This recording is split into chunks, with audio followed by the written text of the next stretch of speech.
both kasi tingnan mo ang inquirer. Ang sinasabi ko, sila ang may sabi na pinapatay ko raw ang mga mahirap. Alam mo ang inquirer kahapon, no? Talagang bullshit ang putang ina niya. Basura talaga yan. Basta yung eleksyon, the poor will be killed. Tignan ako mag-islant. Ayaw ko, but someday, hindi ko tinatakot, but someday yung karma nila dadating. Talagang mga walang hiya ang mga putang inang journalista na yan. Sabihin ko sa iyo, talagang walang hiya, pati yung ABS-CBN. Because if I have the money, putang ina ninyo, nandyan na ako sa gobyerno ngayon and you can request any son of a bitch there sa Central Bank, tell them to get a statement. Bakit ako magbigay sa kalaban ko? If there is really 200 million sa account ko, I will resign tomorrow. Yan ang hamon ko sa lahat. And if my children would get involved in corruption, I will gladly step down. Yan ang totoo mga inquirer, mga bullshit kayo, pati yung ABS-CBN. Basura yung inano ninyo. Dapat may magsabi sa inyo ngayong putang inan ninyo, sinubrahan ninyo ang kagalokohan ninyo. Dapat talaga yun, somebody should say, putang inan ninyo. Baka takot magsabi, patakihin mo na o natakain. Araw-araw, pag makita kitang may-ari, sabihin kita, mukain kita, putang ina mo, bastos ka. Huh? Me? If you ask me that I'm very happy to be president, shit, I'm not. Nagsisi ako. Kasi may mga press pala na putang ina na walang alam kung hindi kasi nangaling. Ano ako? I do not need this at the time of my life. I'm 72. Marami pa ko speculation siya na, may sakit ako na, bakit ang lolo mo hindi namatay? Gago talaga itong mga putang. Oy. Kayong mga Preto, kayong mga Lopez, did your grandfather live forever? Lul pala kayo. Pagbuti ang magbabuyan na tayo dito. Ano? Hindi magbabuyan tayo araw-araw. Bakit ba? Yung bang mga lolo ninyo hindi namatay? Ang lamang lang ninyo kasi mayaman kayo. At least they died. Wala man din. At the end of the day, we will be all carcass. Huwag ninyo akong... 211 billion? Million? Huwag na yung billion, million. Mag-resign ako. Totoo lang. Kalungkatin na ninyo lahat. The life of a worker of government is always open to... Ako, prangkahan ko kayo. Mga bastos rin kayo. Totoo lang. Yung ginagawa ninyo, kabastos. Di ako, kuha ko ng programa araw-araw dito sa PTV4, bastosin ko rin kayo. Gano'n na lang. Pag sinabi mo, editorial mo, putang ina, sabihin ko, putang ina mo rin. Para tabla-tabla tayo.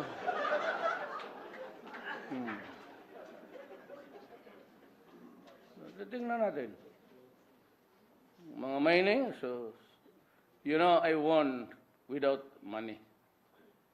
I won, ang presidente ko, ang governor ko si Aimee, si Ubet, Garcia sa Bataan, yung isang sa Mindanao na mahal ko. Siyempre, ang love. No, bumaliktad siya, I got 100,000 there. Kaya mas between a campaign funds and love, doon kayo sa love, talagang hindi mo wala. Wala ang congressman ko, yung si Nograles lang. Wala akong utang na loob, kaya ako putang ina, hirit. That is why, if you want your country, the ideal country that you want. Ngayon na. Back up ko kayo lahat. Pag may corruption, sabi ko, even a whiff of corruption sa cabinet ko. And used to na itong NEDA, the infamous 3 years, 2 years, 5 years ang application dyan. All cabinet secretaries are only given 1 month to act on the papers. There has to be a routine there na matignan ko, ledger or something. And sa mga directors, ito mga tamad to isa pa, bantay sa akin, they are only given 15 days. You must be the first to report, last to leave sa opisina mo. And you must husband the routine of papers. I-husband mo para see to it that after 15 days hindi ka mapasubo. Hindi ako ng dito, sinabi ko sa inyo. Pag tinatawag, patawag kita dito, bastusan tayo, ay sipain kita o sampalin kita. Ako ipaprangka ko sa inyo. I called all the mayors. 3 ganito kalaki. 3 groups. Nabi ko talaga sa kanila, putang ina, huwag kayong pumasok ng droga, papatayin ko kayo. Talagang papatayin ko kayo. Mamili ka, ambush, sniper. Huwag mong sirain ang bayan. If there's anything that would really get my goat, yung sisirain mo yung mga bata. Talo tayo eh. Next generation, medyo limping, if not totally. Pero mo sinong mapresidente sunod? Kung hindi ko ito matapos, sinong presidente ilalagay mo? Paano niya tapusin? Lahat mayan takot makulong.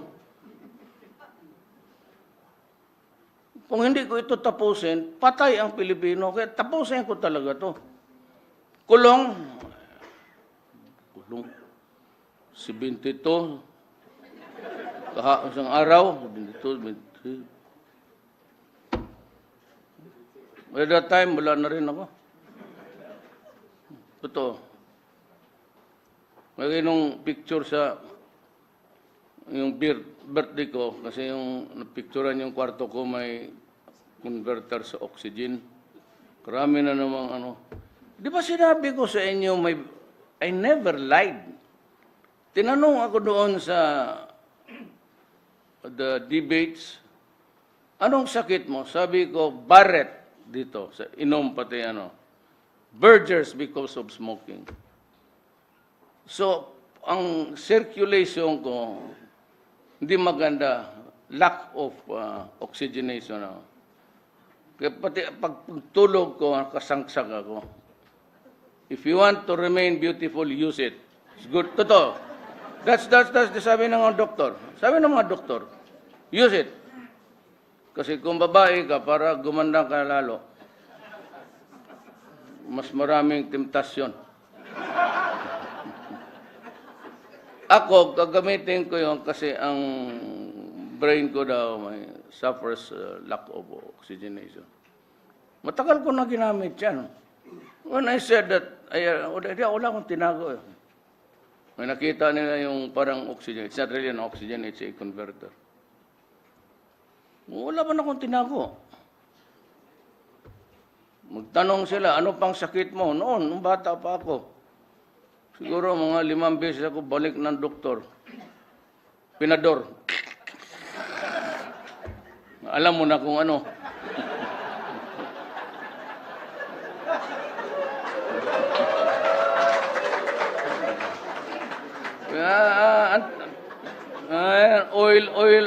Oil base.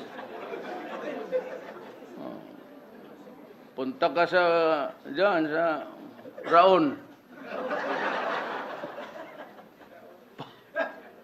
Pagka 3 days after, ayun na, putang ina. balik na. Sabi ng doktor, tayo na nakatatlo ka sa isang taon ngayon, ha? Well, hindi ko na, kasi marami pa akong problema ngayon. Ay, at least nakabuga ako. Totoo man, inquirer, you've never been fair. I know that it's supposed to be antagonistic, but fair, you are not. Bastos kayo, pati ABS-CBN, bastos. Bastos talaga. Kasi alam nila, without checking sa the veracity of the truth about, pag-eleksyon na, pera-pera na eh. Kung sino yung makabayad ng pera, yun, publish nila. Kaya itong mga mayan, akala mo mga honest to, mga respected members of society. Okay, mukhang pera yung mga putang ina niya. Totoo. Kaya ilang mga tao, diver kasi may-ari ng newspaper, may-ari ng baka taking ka. Well, let us see. Walang. Tapos kung magsalita pa, as if they are really, may sulat na yung anak ko doon kay, sino yung buang na bishop na yun? Binigyan ni Inday. Isa pa rin yung mga putang inang pare na yan. Kala mo sila lang, totoo. Yang basang altar secrets, basahin ninyo. Pero pag Katoliko ka pa bukas, believe na ako sa iyo. That religion will become a passé in the next 30 years. Lalo lalabas na yung mga abuses nila. Yung mga pari, numero 1 rin yan. Sige lang kolekta, may second collection pa. Tapos yung sa amin doon, ang asawa niya nandoon sa NHA, sa housing, dadala ng grocery. Putang inang pare na ito, letse.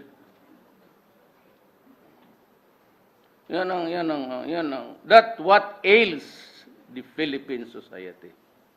It's the corrupt media, yung muka nila Prieto, pati Lopez ng pera, at yung simbahan. The oligarchs of this country.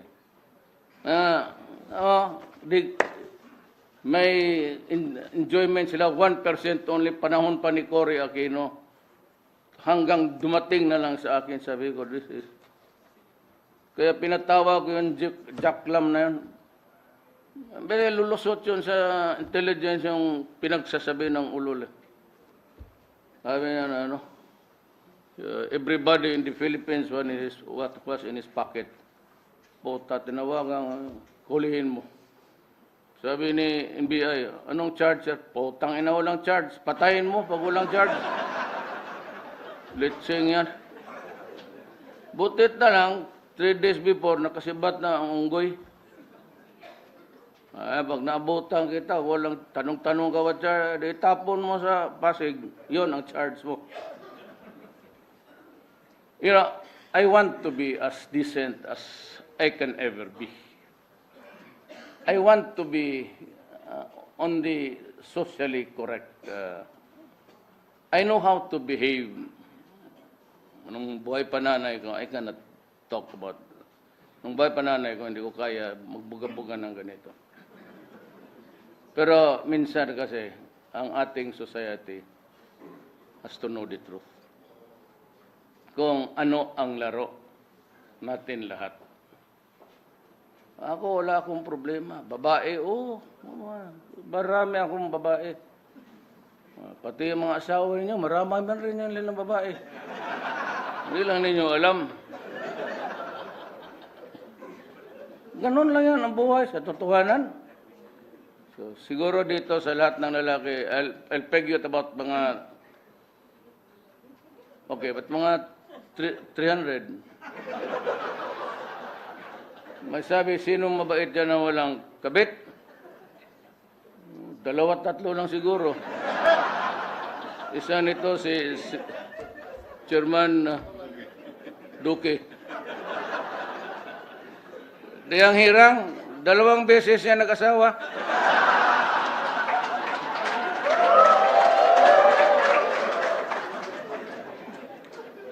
Sino ba?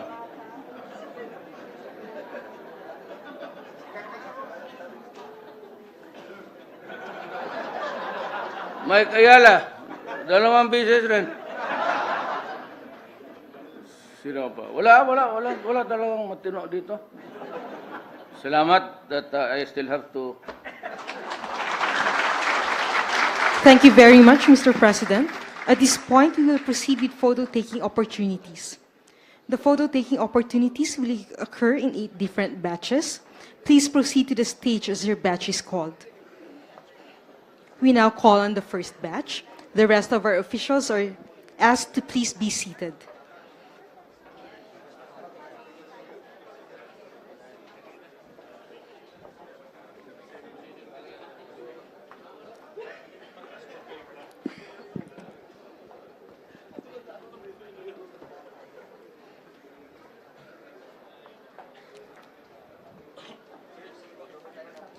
May we kindly ask our officials to kindly use the riser on stage. Thank you.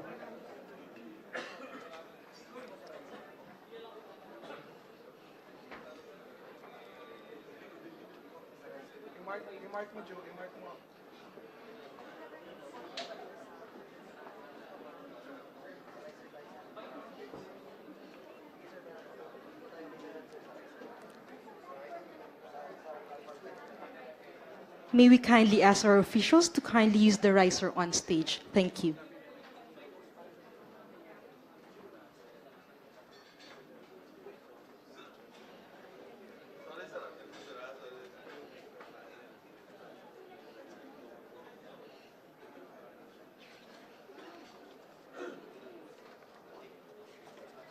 Next batch, please. Thank you.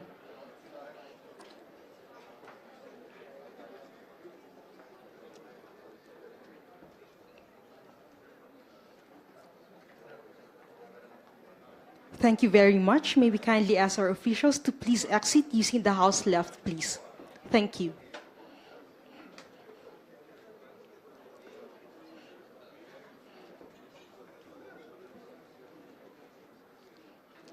May we ask the second batch to please be ready for your group photo opportunity. Thank you.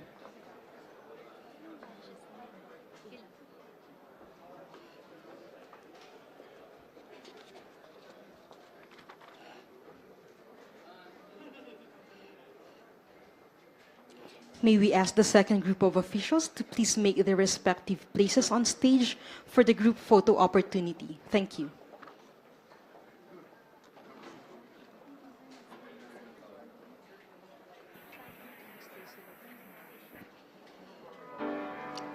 May we kindly ask our officials to kindly use the riser on stage. Thank you.